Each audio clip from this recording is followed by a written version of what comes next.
आपण परीक्षेच्या तयारीसाठी जसा क्वेश्चन नंबर 1 प्रथम बघितला तसा आपण काय बघणार आहोत क्वेश्चन नंबर 2 ज्याच्यामध्ये सेक्शन 2 सेक्शन 2 टेक्स्चुअल पॅसेजेस अंतर्गत क्वेश्चन नंबर 2 येत असतो ज्याच्यामध्ये आपल्या पाठ्यपुस्तकातले 2 परीक्षेत 10 मार्कांचे 10 मिळून 20 मार्कांसाठी विचारले जातील। त्यामध्ये ए मध्ये 5 ऍक्टिव्हिटी विचारल्या जातील। A1 activity number 1, A2 activity number 2, A3 activity number 3, A4 activity number 4, A5 activity number 5। प्रत्येक ऍक्टिव्हिटी ही 2 गुणांसाठी विचारली जाईल। अशा पद्धतीने 5 ऍक्टिव्हिटी 5 गुणिले 2 अशा 10 मार्कांसाठी 5 ऍक्टिव्हिटी विचारली जातील। ओके, तसंच क्वेश्चन 2 बी त्याच्यामध्ये पुन्हा एक पॅराग्राफ आपल्या पाठ्यपुस्तकाला विचारला जाईल। त्यामध्ये B1 B2 B3 B4 B5 अशा पुन्हा 5 ऍक्टिव्हिटी विचारल्या जातील। त्याही त्याच पद्धतीने विचारल्या जातील। पण हे करत असताना तो सोडवायचा कसा यासाठी मी काही तुम्हाला हिंट्स देतो, गाईडलाईन करतो, त्या तुम्ही काळजीपूर्वक ऐका। इथे बघा पहिली सूचना असेल read the following passage and do the activities. तो पॅसेज तो परीक्षेत आपण काय करायचा असतो काळजीपूर्वक वाचायचा असतो। वाचल्याशिवाय कुठलीही ऍक्टिव्हिटीचं उत्तर आपल्याला लिहिता येणार नाही, कारण त्या पॅराग्राफ खाली ज्या ऍक्टिव्हिटी दिल्या जातात त्यांची उत्तरं कुठे असतात पॅराग्राफ मध्ये आणि पॅराग्राफच्या मदतीने तुम्हाला ती उत्तरं लिहायची असतात। पण यामध्ये हे समजून घ्या जर पॅराग्राफ तुम्ही वाचला असेल पण परीक्षेला कमी वेळ असतो म्हणून 1 मिनिटाच्या आतमध्ये प्रत्येक शब्दावर तुमची नजर फिरणं अपेक्षित आहे, कारण ते शब्द तुम्हाला त्या ऍक्टिव्हिटीचं उत्तर लिहिताना उपयोगी पडणार आहे। म्हणून A1 आणि A2 या दोन्ही ऍक्टिव्हिटी जवळजवळ सारख्या असतात। A1 ही सोपी असते, A2 थोडीशी अवघड असते, परंतु दोघांची उत्तर कुठे असतात तुमच्या पॅराग्राफ मध्ये। यामध्ये साधारण 14 ते 15 ऍक्टिव्हिटी बोर्डाने ठरवून दिलेल्या आहेत।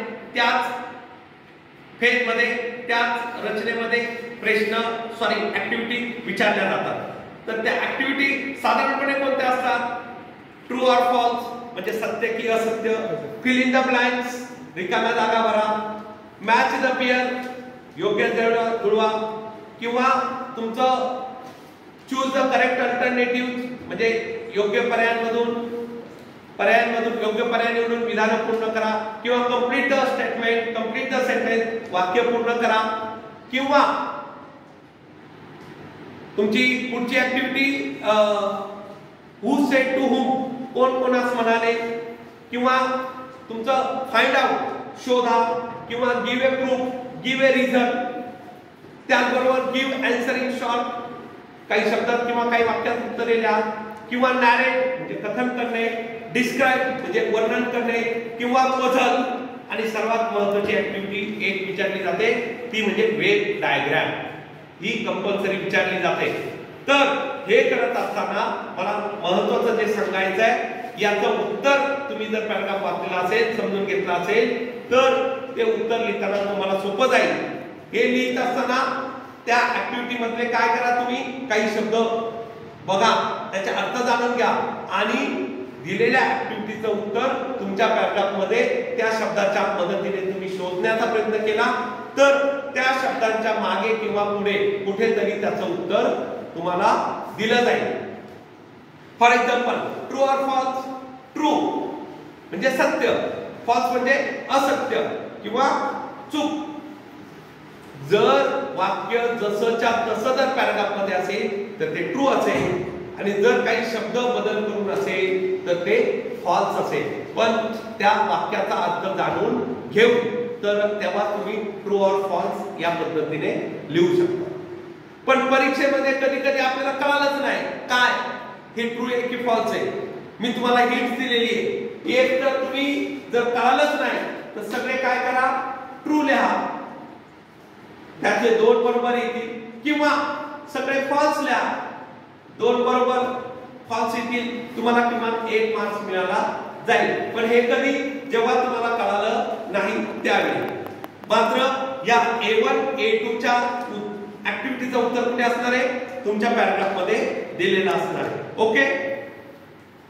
त्यानंतर A3 ही व्होकॅब्युलरीची ऍक्टिव्हिटी आहे. यामध्ये फॉर एक्झाम्पल कुठल्या ऍक्टिव्हिटी विचारल्या जातील? अँटोनिम्स म्हणजे ऑपोजिट वर्ड्स म्हणजे विरुद्धार्थी शब्द, सिनोनिम्स म्हणजे सिमिलर वर्ड्स समानार्थी शब्द, किंवा पझल कोडे सोडवा, किंवा ऍडजेक्टिव्ह शोधा, नाउन शोधा, ऍडवर्ब शोधा, अशा पद्धतीने विचारलं जाईल. किंवा अल्फाबेटिकल ऑर्डर इंग्रजी मुळाक्षरांचा क्रम मांडा. किंवा एक महत्त्वाची ऍक्टिव्हिटी या A1 A2 मध्ये राहिली ती म्हणजे अरेंज द फॉलोइंग सेंटेन्स क्रोनॉलॉजिकली, म्हणजे दिलेल्या वाक्यांचा क्रम कसा मांडा? क्रमानुसार, परिच्छेदातील क्रमानुसार मांडा. अशी ऍक्टिव्हिटी विचारली जाईल. तशी इथे अल्फाबेटिकल म्हणजे व्होकॅब्युलरी अंतर्गत विचारली जाईल. म्हणजे A3 किंवा B3, A1 म्हणजे B1, A2 म्हणजे B2 हे समजून घ्या. आणि पुढे जी ऍक्टिव्हिटी आहे A4 किंवा B4 यामध्ये काय असतं? ग्रामर म्हणजे व्याकरण. त्यामध्ये कुठले टॉपिक असतात?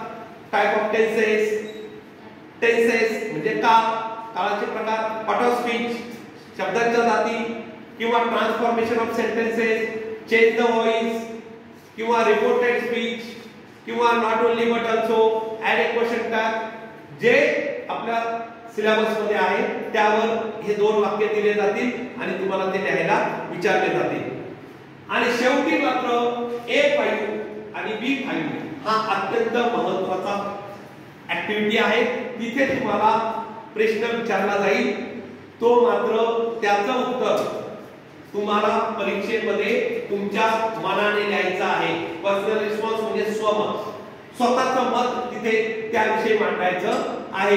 यामध्ये लक्षात घ्या A5 किंवा B5 जो आहे तो पर्सनल रिस्पॉन्स ऍक्टिव्हिटी आहे. यामध्ये A1 A2 A3 किंवा B1 B2 B3 यांची उत्तरं तुम्हाला परीक्षेदातून लिहायची आहे. मात्र A4 किंवा B4, A5 किंवा B5 यांची उत्तरं तुमच्या परीक्षेदातून लिहायची नाही, तुम्हाला ती मनाने लिहायची आहेत. म्हणून हा A5 किंवा B5 हा जो ऍक्टिव्हिटी असते किंवा क्वेश्चन असतो तो तुमच्या परीक्षेशी डायरेक्टली संबंधित नसतो. प्रत्यक्षात तो कसा असतो? अप्रत्यक्षात, इनडायरेक्टली संबंधित असतो. म्हणून त्याचं उत्तर लिहिताना तुम्ही तुमच्या मनाने, तुमच्या कल्पनाशक्तीप्रमाणे, विचारशक्तीप्रमाणे ते लिहिलं पाहिजे. पण ही ऍक्टिव्हिटीचं उत्तर तुम्ही जर प्रश्न समजावून घेतला तर तुम्हाला A5 किंवा B5 चं उत्तर तुम्हाला ते लिहिता येतं आणि इथे 2 पैकी 2 मार्क्स मिळायला संधी असते. फॉर एक्झाम्पल यातलं जर उदाहरण आपण जर बघितलं एखादं तर तुमच्या लक्षात येईल की हा जो पॅराग्राफ आहे इथं काय विचारलंय बघा. B5 मध्ये व्हॉट वुड यू डू, तुम्ही काय कराल if you find an injured bird, जर तुम्हाला घायल झालेला म्हणजे जखमी झालेला पक्षी सापडला तर. While returning from your school, तुम्ही पुन्हा शाळेतून घरी जात असताल तर तुमच्या कल्पनाशक्ती आल्या पाहिजे की त्याला आम्ही उचलून घेऊ, त्याला पाणी पाजू किंवा काय जे असेल ते. अशा पद्धतीने त्या कल्पनाशक्तीवर A5 किंवा B5 याचं उत्तर तुम्ही लिहायचं आहे. म्हणजे थोडक्यात क्वेश्चन नंबर 2 जो आहे तो तुम्हाला जास्तीत जास्त मार्क्स मिळवून देणार आहे. कारण सर्वात जास्त मार्क्स ऑफ वेटेज म्हणजे 20 मार्क त्याच्यामध्ये आहे. म्हणून तो प्रत्येकाने पॅराग्राफ वाचून त्याचा अर्थ समजून घेऊन, त्याच्या खाली ऍक्टिव्हिटी दिलेल्या आहे त्या ऍक्टिव्हिटीचा अर्थ समजून त्याची उत्तरं त्यानुसार लिहायची आहे. म्हणजे तुम्हाला जास्तीत जास्त मार्क्स मिळतील. ओके, समजलाय?